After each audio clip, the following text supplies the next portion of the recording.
Party की वो रीढ़ की हड्डी है जिन लोगों ने हरियाणा के अंदर यूजीसी को लेकर के लगभग 22 के 22 जिलों में अवेयरनेस पैदा की कि यूजीसी है क्या। लगभग 22 के 22 जिलों में हर बच्चों के साथ एक किस्म से गद्दारी की चयन करता हूँ कि जो देश में आज भी इसके अंदर मतलब जो न फायदा होना था वो लोग तड़वे चाट रहे हैं। निकटधारी पढ़े लिखे जो आपके MP MLA बन रहे हैं इनके पीछे मत घूमो या तुम्हें बेच करके अपने घर और अपने SC/BC भाइयों माइनॉरिटी के भाइयों जाग जाओ। यही मेरा मित्रों नमस्कार।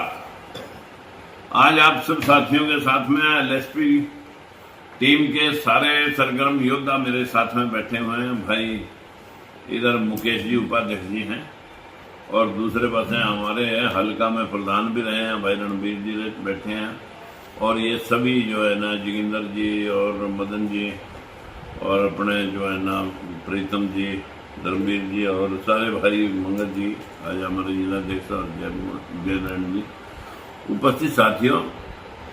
ये लोकतंत्र सुरक्षा पार्टी की वो रीढ़ की हड्डी हैं जिन लोगों ने हरियाणा के अंदर यूजीसी को लेकर के लगभग 22 के 22 जिलों में उपस्थिति दर्ज कराई है और इन 22 जिलों में ये एक ही नहीं, ये लगभग वहां के क्षेत्रीय लोगों को साथ लेकर के जो लोगों के अंदर अवेयरनेस पैदा की है कि यूजीसी है क्या, ये बला क्या है, इसके बारे में हमारे SC और BC समाज को जागृति नहीं है।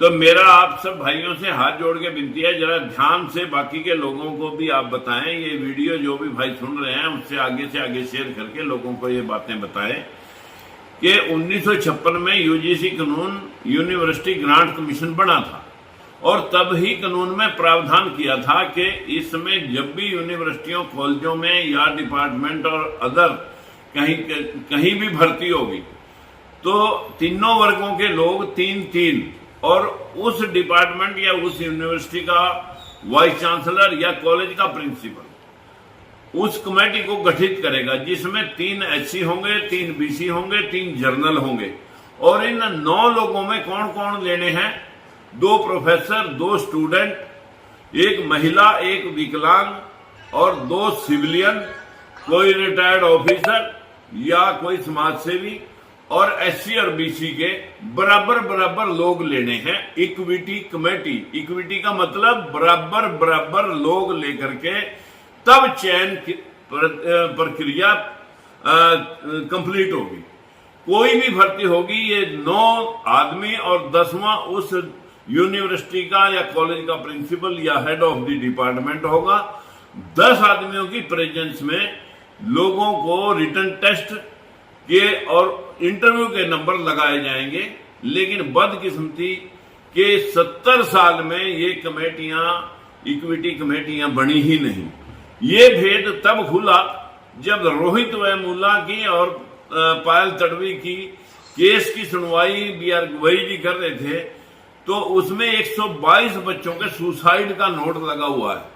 122 बच्चों ने सुसाइड क्यों किया, ये एक बहुत बड़ा देश के अंदर तूफान लाने वाला एक न्यूज है। तो वकीलों ने बताया कि जनाब जो 400 नंबर रिटन टेस्ट के और 200 नंबर इंटरव्यू के होते हैं, रिटन टेस्ट में तो ये SC और BC के बच्चे हैं सारे मैक्सिमम, इन्होंने नंबर लिए जर्नल से ज्यादा और इंटरव्यू के नंबर इनको 200 में से किसी को 10, किसी को 20, किसी को 5, किसी को 25 इस प्रकार नंबर दिए गए।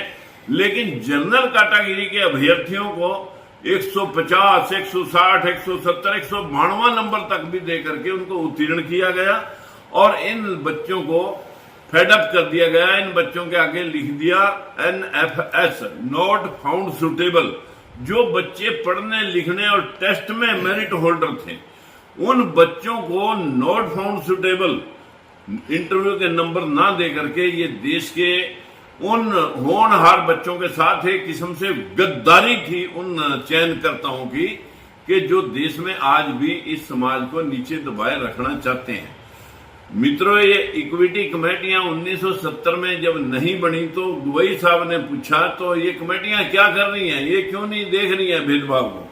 तो वकीलों ने बताया कि जनाब अभी तक 70 सालों में ये कमेटियां बढ़ाई ही नहीं, तो नहीं बढ़ाई अभी बढ़ाओ। तो उसने सरकार को डंडा दिया कि भाई आप संविधान के उल्लंघन करके ये भर्तियां कर रहे हो, आप तुरंत इक्विटी कमेटियां बढ़ाओ। तब सरकार बिल लेके आई और उसके बाद बिल लेकर के इतने में गोई साहब रिटायर हो गए और मनुवादी व्यवस्था फिर हावी होगी।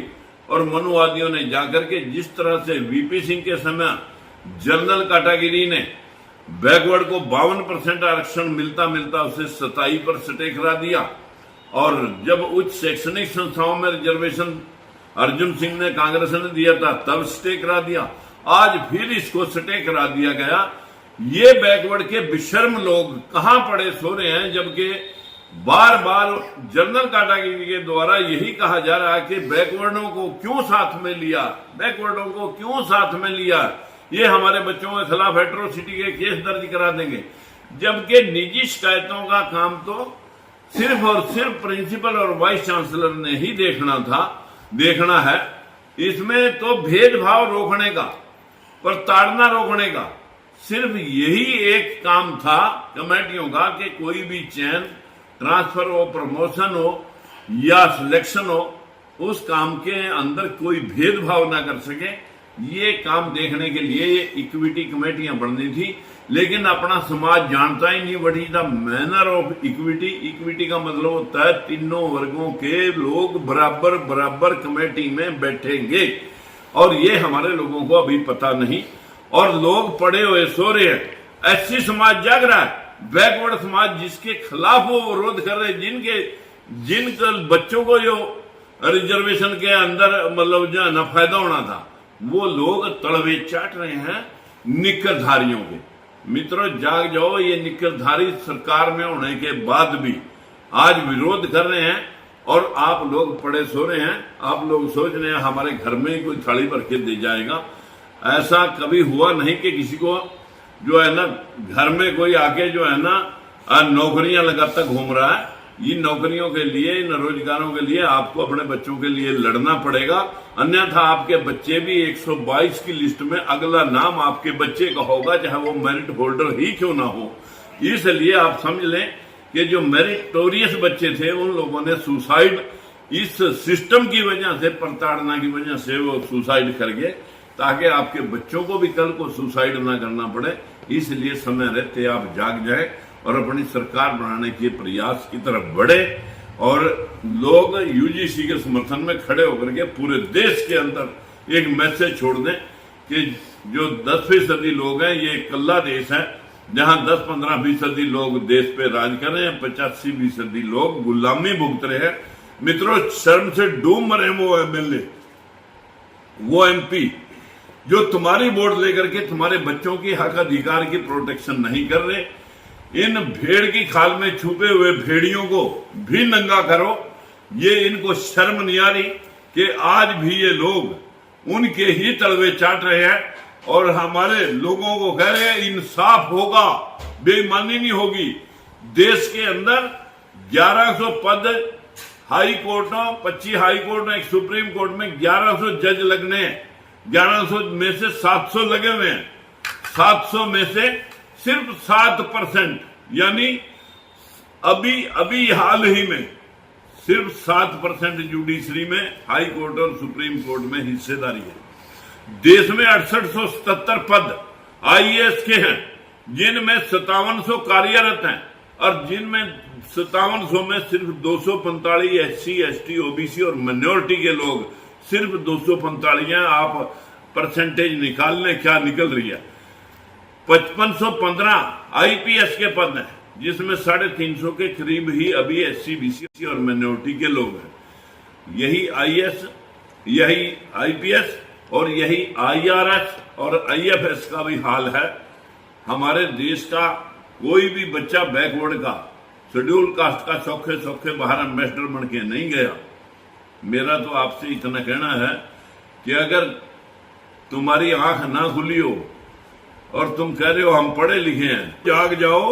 इन पढ़े लिखे जो आपके नए एमपी एमएलए बन रहे हैं, इनके पीछे मत घूमो। ये तुम्हें बेच करके अपने घर और अपने परिवारों को पाल रहे हैं। तुम्हारे लिए इनके पास कोई एक शब्द कहने के लिए नहीं है। इसलिए मेरा आपसे विनती है कि समाज के लोगों, एससी-बीसी भाइयों, माइनॉरिटी के भाइयों, जाग जाओ। यही मेरा आज का वचन है। आपसे प्रार्थना है। मुझे 28 साल हो गए आपको जगाते जगाते, लेकिन अब थोड़ी सी जागृति कह सकता हूं कि आज बीजेपी भले हमारे डर से ही सही 8 चेयरमैन प्रदेश में दिए, हमारे देश के अंदर मुख्यमंत्री हमारा दिया, उसके बाद भी एक छोटा सा कारण सैनी समाज ने एक जगह दी थी स्कूल बनने के लिए, और जिस स्कूल का नाम रखा जाना था सावित्रीबाई फुले, और सरकार ने एक्सेप्टेंस भी भेज दी कि हमने रिजर्व कर दिया है नाम माता सावित्रीबाई फुले का।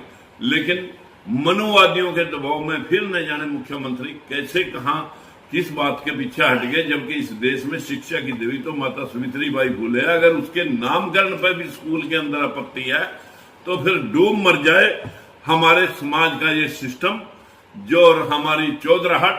अगर आज भी हम अपने भावों को प्रकट करने में कहीं कमजोर है, बस मैं आज सभी भाइयों से हाथ जोड़ के विनती करता हूं, जो भी भाई इस वीडियो को देख रहा हो आगे से आगे इसको लोगों को यूजीसी कानून के बारे में बताएं कि ये इक्विटी कमेटियां बननी हैं। जहां जहां भी भर्ती होगी, तीनों वर्गों के लोग वहां बैठ करके अपने बच्चों के साथ हो रहे भेदभाव को रोकेंगे। यही आज का मेरा आप सबको बताने का विषय था। और सभी को नमस्कार।